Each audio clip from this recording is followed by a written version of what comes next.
أعوذ بالله من الشيطان الرجيم بسم الله الرحمن الرحيم الحمد لله والصلاة والسلام على Resulillah. Değerli arkadaşlar, Doktor Ziya Tacuddin'in Xandan Sath-ı Mutavassıt 1 adlı eserinden Farsça dersimizin 10.sunu yapmak üzere birlikteyiz. Kitabımızın tam adı خواندن آموزش زبان فارسی به غیر فارسی زبانها. Yani Fars dilli olmayanlara Farsça öğretmek kitabı orta seviye bir derse dehum. Derse dehum 10. ders. Kitabımız sırasına göre efendim 26. sayfadayız. Kitabımızın 26. sayfasındayız. Kitabımızın yöntemini biliyorsunuz. Efendim bir parça veriyor hayatın içinden. O parçayı biz tercüme edeceğiz. Ardından parça merkezli sorular yöneltecek bize. Anlayıp anlamadığımızı test etmek için gramer kaideleri ve yeni kelimelerin öğretilmesine yönelik yine alıştırmalar çözdürecek. Parçalarımızın hepsi gördüğünüz gibi bu kitapta biraz esprili, tebessüm ettirici, efendim hayatın biraz ironik, biraz komik yönlerini ön plana çıkaran parçalar. Parçamızın adı Arusi. Arusi yani düğün. Diyor ki şebbud پسر حسن آقای بقال لحاف را روی سرش کشید و خوابید. شب بود geceydi. پسر Hasan آقای Bakkal Hasan Ağa'nın oğlu lihafra yorganı ruye seraş yüzüne keşid yüzüne çekti, yani başının üzerine yüzünün üzerine çekti ve habid ve uyudu. Hasan Ağa ru be zeneş kerd u goft. Hasan Ağa da hanımına döndü ve dedi ki, malumunuz eskiden efendim herkesin işte imkansızlıklar var, zorluklar var, herkesin ayrı odası yoktu. Efendim anne, baba, çocuklar hepsi bir yerde yaşıyorlardı. Yani yine gariban insanların durumu böyle maalesef. Yani demek ki aynı yerde yatıyorlar. Hasan Ağa ile hanımı konuşuyorlar. Hasan Ağa hanımına döndü ve konuşuyor. Oğlu da yanında kenarda yatıyor kendi yatağında. Ve goft dedi ki zen bayet beraya peseraman zen bigiri. Hanım, zen yani hanım bayet beraya peseraman zen bigireyim. Artık oğlumuzu evlendirmeliyiz. Oğlumuza bir eş bulmalıyız, almalıyız dedi. O diğer buzurg şude است. O artık büyümüştür. Yani artık yaşı. Ve bayet be fikre zen u zendegi başar. O artık büyümüştür. Efendim hanım ve yaşam düşüncesine sahip olmalıdır. Yani herhalde böyle şeyler düşünüyordur o da. Belki bize açmıyor ama ve bayet fikre zen u zendegi başar. Artık hanım ve eş, yani eş, hanım ve yani evlilik yaşamını düşünüyordur. Zen گفت. Hanım dedi ki arusi meğer aklat ra az dest dadeyi. Evlilik sen aklını mı yitirdin bey? Meğer aklat ra az dest dadeyi. Sen aklını mı kaybettin? Midani arusi çokadr haş darat. Sen bir düğünün ne kadar masraf gerektirdiğini bilmiyor musun? Biliyorsun arusi yani düğün ne kadar harç daret, ne kadar harcama istiyor, ne kadar harç istiyor, para masraf istiyor, sen bunu biliyorsun. Ma ki ah der bisat nedarim, yani bu bir deyimdir arkadaşlar. Yani çok fakir durumdayız. Biz ki çok fakiriz. Ah der bisat nedarim. Bu bir deyim. Farsçada manasına çok fakir yani çok fakir durumdayız biz. Çetor az arusi harf mizani. Sen nasıl evlilikten bahsedersin, düğünden bahsedersin? Yani nasıl olur bu? Hanım daha böyle akıllıca, gerçekçi davranıyor. Hasan Ağa desti besser tase khud keşid u goft. Hasan Ağa desti be ser tas خود keşid. Yani kendi dazlak, yani herhalde saçı dökük, dazlak kafasının üzerine böyle elini geçirdi, başının üzerine elini geçirdi, kara kara düşünmeye başladı ve Guf dedi ki, nigaran ne baş, merak etme, yani kaygılanma. Kharra mi furuşim ve pulish ra harca arusi mi kunim. Kharra mi furuşim, eşeği satarız. Ondan sonra pulish ra, onun parasını harca arusi mi kunim. Düğün masrafı yaparız. Yani eşeği satar, düğün masrafı yaparız. Yani telaşlanma hanım dedi. صحبت از عروسی به گرانی و از گرانی به سایر مشکلات زندگی کشید. Sohbet az arusi, yani sohbet, yani karı koca arasındaki konuşma, sohbet be girani az arusi, yani düğün işlerinden, düğün konusundan nereye kaydı? Be girani, hayat pahalılığına ve az girani, hayat pahalılığından be sair müşkilat zindeki keşid, diğer yaşamın diğer problemlerine doğru kaydı, sözü açtı, oradan oraya efendim düğünden, evlilikten, gencin evlendirilmesine uzaklaştılar. Söz sohbet başka tarafa kaydı. Kem harf tuye harf amad, yani az işte sözü açtı, konuşma iç içe girdi ve mesele arusiye peser feramuş şud ve gencin, yani oğlanın evlendirilmesi meselesi unutuldu. Yani sohbet başka taraflara kaydı.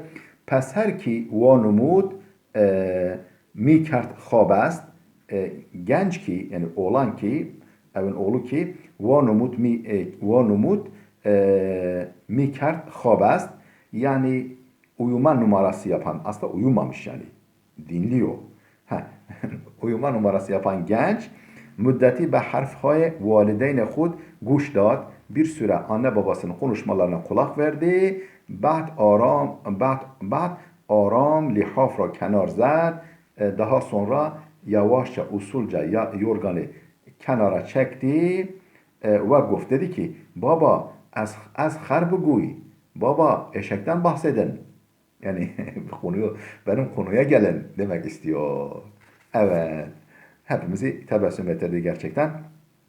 Hayatın gerçekleri. Şimdi parçamızı okuduk, geldik alıştırmalara. Bakalım parçamızı anlamış mıyız, anlamamış mıyız? Kitabımız test edecek, soracağı sorularla. Derke matlap, yani konunun manasını anlama. Kudam yek az cümlehay zir durust ve kudam yek nadurust است. Aşağıdaki cümlelerden hangisi dürüst, yani doğru, hangisi nadurust, yani yanlıştır. Tabi parçaya göre. Birinci cümle, zan nigeran maharec arusi bud. Zan, hanım, nigeran maharec arusi bud, yani düğünün masrafının kaygısındaydı. Düğün masrafının kaygısındaydı, masraflarının kaygısındaydı. Hakikaten öyle. O zaman buna dürüst diyeceğiz. De harfini koyacağız karenin içine. İkinci cümle, Hasan Ağa درآمد ziyadi نداشت. Yani Hasan Ağa'nın fazla geliri yok.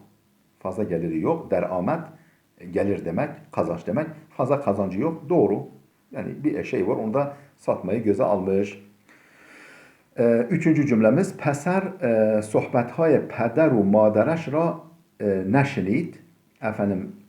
Oğlan anne ve babasının sohbetini duymadı. Hayır, duydu. Yani duydu ki müdahale yapıyor.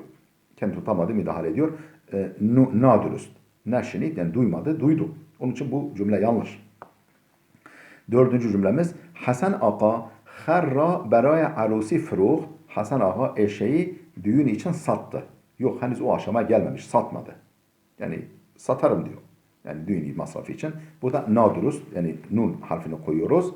Beşinci cümlemiz, an şab heme sohbetha derbare arusi bud. O gece bütün sohbet düğün konusundaydı. Yanlış.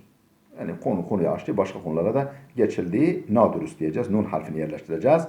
Altıncı cümlemiz, Peser dersinle izdivac bud. Oğlan evlilik yaşındaydı. Doğru. Delikanlı evlilik yaşındaydı. Doğru. Buna dürüst diyeceğiz. Bu alıştırmamız bitti. Daha bu şık bitti. Geldik B şıkkına. Bakalım ne istiyor? Düstur, alıştırma. Daha doğrusu düstur, kural, kaide, yani gramer kaidesi. Der suret lüzum, der cay hali az ra istifade kunid. Der suret lüzum, yani gerektiğinde, yani gerekiyorsa, gerekmeyebilir de demek ki cümlelerde yerleştirmek gerekmeyebilir de. Der suret lüzum, lüzumu durumunda, lüzumu halinde, der cay hali boş bırakılan yerlere az ra istifade kunid. Tırnak içinde ra edatını kullanın, ra edatını yerleştirin diyor gerektiğinde. Örnek veriyor. Misal, men dirus yek kitap xeridem. Ben dün bir kitap satın aldım. Burada re gerekmiyor. Re çünkü bak çünkü ra değerli dostlar yani ben mesela kitabı satın aldım. Yani ismin ihali manasını katıyor. Ra oru. Türkçedeki ihale yani bir kitabı satın aldım demeyiz. Bir kitap. Efendim eğer yalın hali ise o zaman ra'ya gerek yok. Burada ra'ya gerek yok. Bir kitap satın aldım. Bir kitabı demiyoruz. Türkçemizde mesela. Şimdi ikinci örnek. O an kitap ra men dad. O kitabı bana verdi bak. O kitabı. O zaman kitap ra diyeceğiz. O an kitap ra. O kitabı men dad. Bana verdi. Orada ra gerekiyor. Yani birincisine gerekmiyor, ikincisine gerekiyor. Öyle yapmış zaten. Şimdi birinci cümlemiz. Bakır خانواده عموی خود را به شام دعوت کرد. Bakır isimli şahıs خانواده عموی خود را amcasının ailesini bakın عموی خود را orada ra olacak. Çünkü belirli. Yani amcasının ailesini به شام davet kert. Şam'a davet etti. Burada ra yerleştiriyoruz. İkinci cümlemiz. Men her roz ders mihanem. Ben her gün ders çalışırım. Mesela dersi çalışırız demiyoruz. Çalışırız demiyoruz. Yani eğer dersi çalışırım derse o zaman ders ra olurdu. Men her roz dersla. Diyelim ki belli fizik, kimya, matematik belli bir dersse o zaman belirli olduğu için ra ekleyeceğiz. Her gün dersi yani o dersi çalışıyorum. Öyle değil. Ben her gün ders çalışıyorum. O zaman ra'ya gerek yok. Üçüncü cümlemiz. Sara sofra ra ruye zemin peh kerd. Sara kız adı. Sofra ra sofrayı ruye zemin peh kerd. Yere serdi. Sara sofrayı yere serdi. Burada ra gerekiyor. Sofrayı diyoruz çünkü. Dördüncü cümlemiz. Huda cihan ra aferid. Allah cihanı yarattı. Bakın cihanı. Allah cihan yarattı demiyoruz. Allah cihanı yarattı. Burada ra gerekiyor dolayısıyla. Beşinci cümlemiz. Ben merde fakir miqdari pul dadam. Ben fakir şahsa bir miktar para verdim. Bir miktar pul dadam. Burada pul ra dadam olmaz. Bir miktar parayı verdim olmaz. Yani belirli parayı verdim değil. Bir miktar para verdim. Belirsiz olduğu için ra'ya gerek yok. Ben merde fakir miqdari pul ra dadam demiyoruz. Pul dadam diyoruz. Altıncı cümlemiz. Pederem her ruzname mi khirat ve an ra mi khanet. Pederem, babam her gün ruzname gazete mi khirat satın alıyor ve an ra mi khanet ve onu okuyor. Her gün gazete satın alıyor ve gazete okuyor. Yani mesela şöyle demiyoruz. Her gün gazeteyi yani belirli bir gazete olursa her gün gazeteyi satın alıyor ve onu okuyor demiyoruz. Ama bakınız anra deyince onun zamir artık o gazete belirli hale geldiği için zamirle beraber ra'yı kullanıyoruz bakınız. Pederem her ruzname burada ra kullanmadık. Mihiret satın alıyor ve an ra mesela ve an mihanet demiyoruz. Ve an ra mihanet orada ra'yı ekledik. Çünkü belirli hale geldi. Gazete satın alıyor, gazeteyi okuyor. O satın aldığı gazeteyi okuyor. Altıncı cümlemiz onu yaptık. Yedinci cümlemiz lütfen an çetra bemen bedehid. Lütfen an çetr şemsiye demek. Lütfen an çetra lütfen o şemsiyeyi bemen bedehid Bana verin. Lütfen o şemsiyeyi bana verin diyoruz. Bak şemsiyeyi. O şemsiyeyi belirli olduğu için ra gerekiyor. 8. cümlemiz پسرم صدای خوبی دارد. پسرم oğlum صدای خوبی دارد. Güzel sesi var. Oğlumun güzel sesi var. Bak güzel sesi var.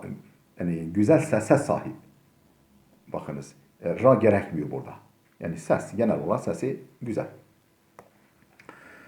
P şıkkına geldik alıştırmamızın. Vajegan kelimeler berhi az kelimehay zir aşağıdaki kelimelerden bazıları berhi yani bazıları du mana ve berhi yek mana darad. Yani bazılarının iki manası var, bazılarının tek manası var aşağıdaki kelimelerin.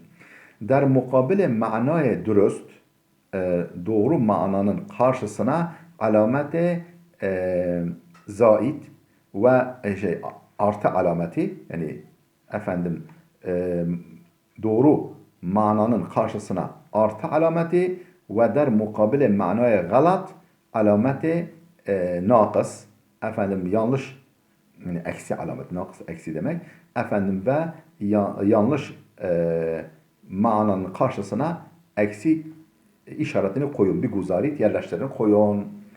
Şimdi mesela hemser. Hemser eş demek. Yani kadınca. Kadın da kocasına hemser der. Koca da hanımına hemser der. O zaman ikisi de doğru. Zen şuher. Yani zen kadın erkek. İkisi de birbirine hemser diyebiliriz. Yani eşim anlamında hemser. İkisi de doğrudur. İkisi de zen ve şuher doğru. Peser efendim ferzend peser erkek evlat peser yani erkek yani oğlan anlamında ferzend peser de kullanılır peser için o peser de kullanılır o zaman ikisi de doğru ikisine de artı koyuyoruz. Sultan padişah yani padişah melike sultan padişah için kullanılır yani kraliçe için kullanılmaz sultan. Onun için padişahın önüne artı koyuyoruz. Melikenin önüne, melike yani kraliçe, onun önüne eksi koyuyoruz. Zen, hanım, ayal yani çoluk çocuğu diyoruz ya. Ayal yani kullanılır. Zen, ayal da zen yani hanım anlamında kullanılır. Zen zaten kullanılır. İkisi de doğru. İkisine artı koyuyoruz. Hani çoluk çocuk diyoruz. Çoluk yani hanım anlamında. Hala çoluk çocuk. Mizban ne demek? Ev sahibi yani misafir ağırlayan ev sahibi, mihmandar anlamında. Merde mizban, zene mizban.